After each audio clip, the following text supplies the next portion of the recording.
Hello and happy, it's a Wednesday for me. Wait, did I just show more than, no, going crazy. Actually, let me check something on this tab.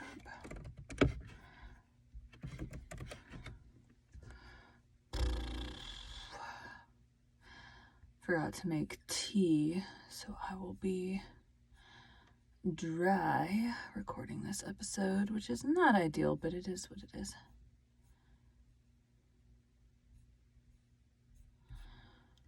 I had an audiobook returned. I'm just seeing if anyone left a comment, but no. All right, change name. Yeah. Anne of Avonlea 05. At a time, Anne of Avonlea, open, okay.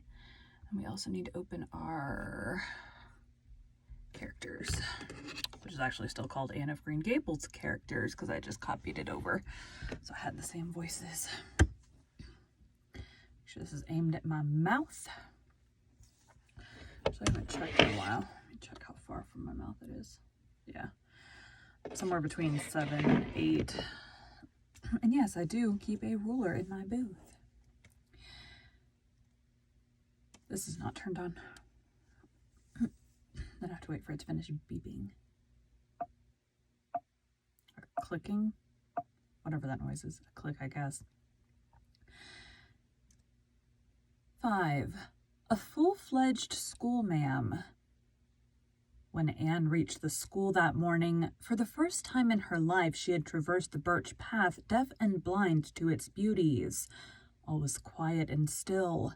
The preceding teacher had trained the children to be in their places at her arrival, and when Anne entered the schoolroom, she was confronted by prim rows of shining morning faces and bright, inquisitive eyes. She hung up her hat and faced her pupils, hoping that she did not look as frightened and foolish as she felt, and that they would not perceive how she was trembling. She had sat up until nearly 12 the preceding night, composing a speech she meant to make to her pupils upon opening the school. She had revised and improved it painstakingly, and then she had learned it off by heart. It was a very good speech, and had some very fine ideas in it, especially about mutual help and earnest striving after knowledge. The only trouble was that she could not now remember a word of it. After what seemed to her a year, about 10 seconds in reality, she said faintly, "Take your testaments, please," and sank breathlessly into her chair under cover of the rustle and clatter of desk lids that followed. While the children read their verses, Anne marshaled her shaky wits into order and looked over the array of little pilgrims to the grown-up land. Most of them were, of course, quite well known to her. Her own classmates had passed out in the preceding year, but the rest had all gone to school with her, excepting the primer class and 10 newcomers to Avonlea. Anne secretly felt more interest in these 10 than in those whose possibilities were already fairly well mapped out to her. To be sure, they might be just as commonplace as the rest, but on the other hand, there might be a genius among them. It was a thrilling idea. Sitting by himself at a corner desk was Anthony Pye. He had a dark, sullen little face and was staring at Anne with a hostile expression in his black eyes. Anne instantly made up her mind that she would win that boy's affection and discomfit the Pyes utterly. In the other corner, another strange boy was sitting with Artie Sloane, a jolly-looking chap with a snub nose, freckled face, and big light blue eyes fringed with whitish lashes. Probably the Donnell boy. And if it was... And if resemblance went for anything, his sister was sitting across the aisle with Mary Bell. Anne wondered what sort of mother the child had to send her school... Anne wondered what sort of mother the child had to send her to school dressed as she was. She wore a faded pink silk dress, trimmed with a great deal of cotton lace, soiled white kid slippers, and silk stockings. Her sandy hair was tortured into innumerable kinky and unnatural curls, surmounted by a flamboyant bow of pink ribbon bigger than her head. Judging from her expression, she was very well satisfied with herself. with herself. A pale little thing with smooth ripples of fine, silky, fawn-colored hair flowing over her shoulders must, Anne thought, be Annetta Bell, whose parents had formerly lived in the Newbridge School District, but by reason of hauling their house 50 yards north of its old site, were now in Avonlea. 3 pallid little girls crowded into one seat were certainly Cottons, and there was no doubt that the small beauty with the long brown curls and hazel eyes, who was casting coquettish looks at Jack Gills over the edge of her testament, was Prillie Rogerson, whose father had recently married a second wife and brought Prillie home from her grandmother's in Grafton, a tall, awkward girl in a back seat who seemed to have too many feet and hands and could not place at all. But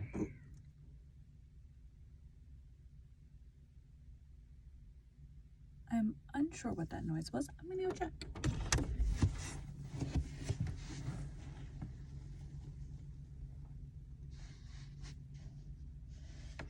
It must have been something outside. It was a cat for sure. But why it made a loud noise, I don't know. But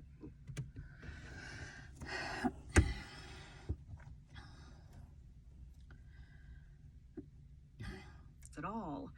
But later on discovered that her name was Barbara Shaw and that she had come to live with an Avonlea aunt. She was also to find that if Barbara ever managed to walk down the aisle without falling over her own or somebody else's feet, the Avonlea scholars wrote the unusual fact up on the porch wall to commemorate it. But when Anne's eyes met those of the boy at the front desk facing her own, excuse me,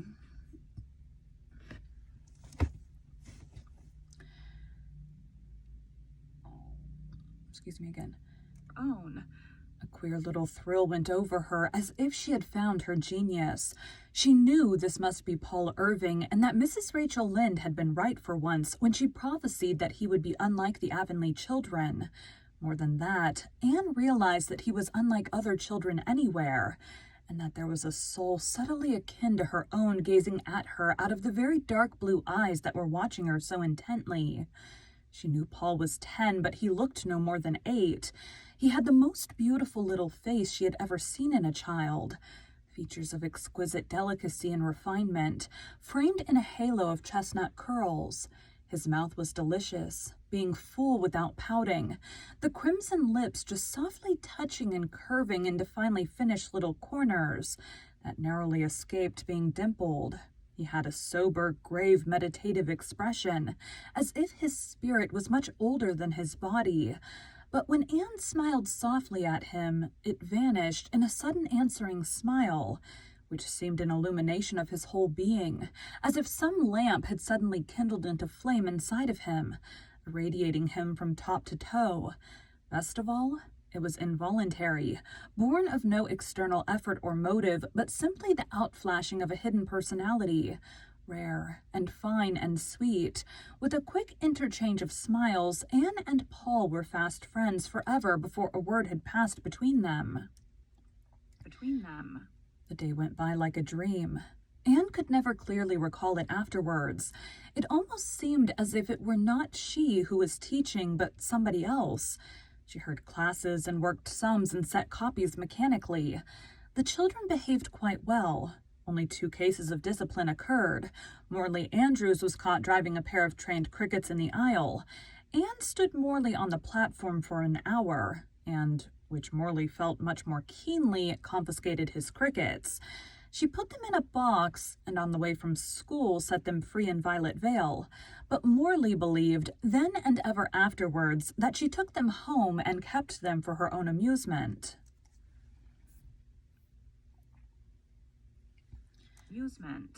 The other culprit was Anthony Pye, who poured the last drops of water from his slate bottle down the back of Aurelia Clay's neck.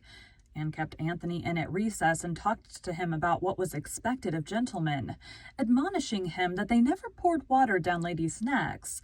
She wanted all her boys to be gentlemen, she said. Her little lecture was quite kind and touching, but unfortunately Anthony remained absolutely untouched. He listened to her in silence with the same sullen expression and whistled scornfully as he went out. Anne sighed, and then cheered herself up by remembering that winning a Pye's affections, like the building of Rome, wasn't the work of a day, In fact, it was doubtful whether some of the Pyes had any affections to win, but Anne hoped better things of Anthony, who looked as if he might be a rather nice boy if one got behind his sullenness. When school was dismissed and the children had gone, Anne dropped wearily into her chair. Her head ached, and she felt woefully discouraged. There was no real reason for discouragement, since nothing very dreadful had occurred, but Anne was very tired and inclined to believe that she would never learn to like teaching, and how terrible it would be to be doing something you didn't like every day for, well, say 40 years. Anne was of two minds whether to have her cry out then and there or wait till she was safely in her own white room at home. Before she could decide, there was a click of heels and a silken swish on the porch floor, and Anne found herself confronted by a lady whose appearance made her recall a recent criticism of Mr. Harrison's on an overdressed female he had seen in Charlottetown store. She looked like a head-on collision between a fashion plate and a nightmare. The newcomer was gorgeously arrayed in a pale blue summer silk, puffed, frilled, and shirred wherever puff, frill, or shirring could possibly be placed. Her head was surmounted by a huge white chiffon hat, bedecked with 3 long but rather stringy ostrich feathers. A veil of pink chiffon, lavishly sprinkled with huge black dots, hung like a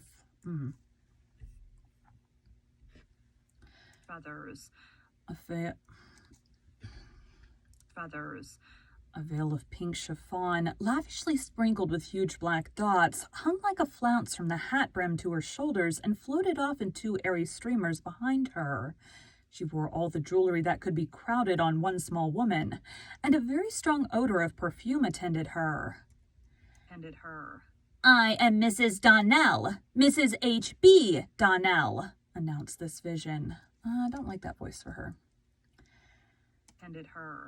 "I am Mrs. Donnell, Mrs. H.B. Donnell," announced this vision, "and I have come in to see you about something Clarice Almira told me when she came—" Elmira? I like Elmira.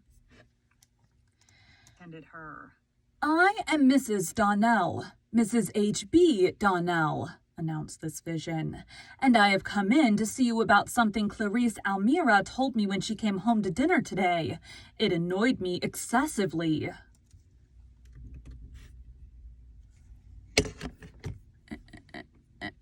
Save that voice. Mrs. Donnell. Save.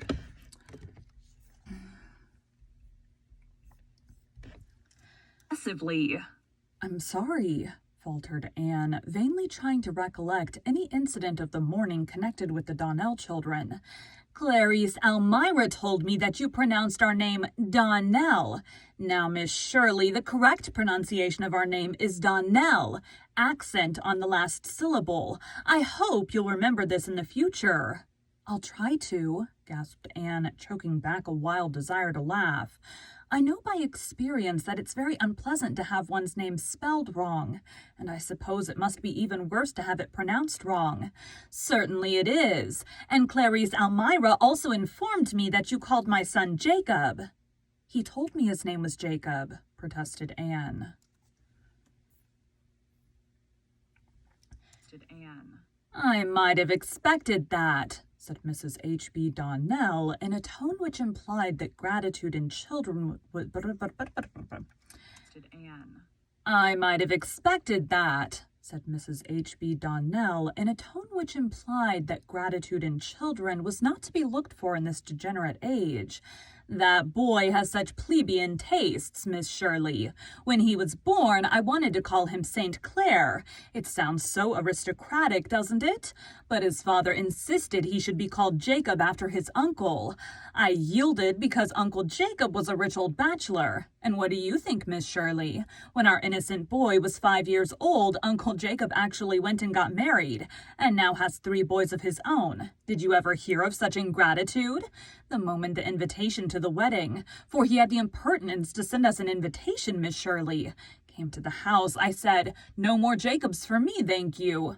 From that day I called my son St. Clair, and St. Clair I am determined he shall be called. His father obstinately continues to call him Jacob, and the boy himself has a perfectly unaccountable preference for the vulgar name. But St. Clair he is, and St. Clair he shall remain.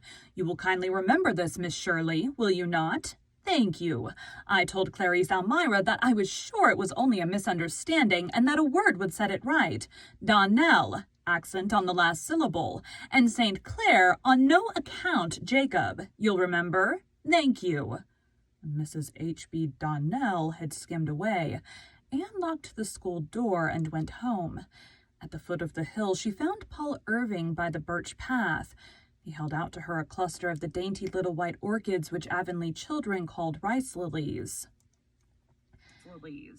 "Please, teacher, I found these in Mr. Wright's field," he said shyly, "and I came back to give them to you because I thought you were the kind of lady that would like them, and because—" he lifted his big, beautiful eyes, "I like you, teacher."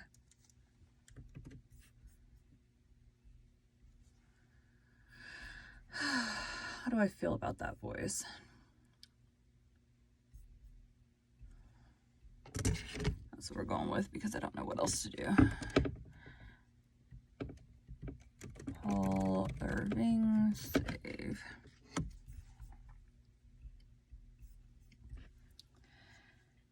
"Teacher." "You darling," said Anne, taking the fragrant spikes. As if Paul's words had been a spell of magic, discouragement and weariness passed from her spirit, and hope upwelled in her heart like a dancing fountain.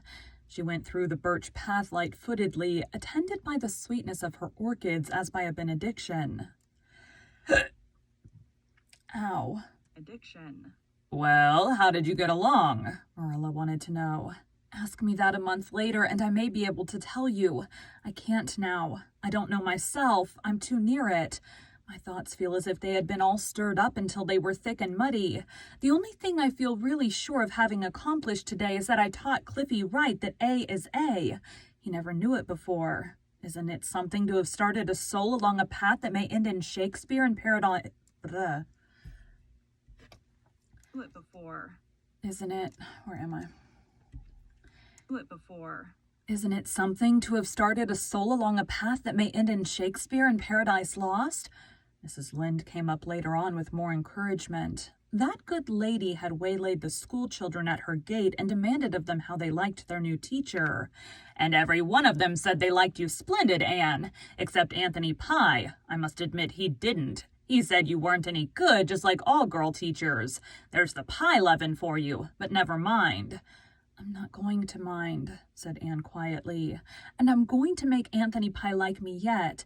Patience and kindness will surely win him." "Well, you never can tell about a pie," said Mrs. Rachel cautiously. "They go by contraries like dreams, often as not.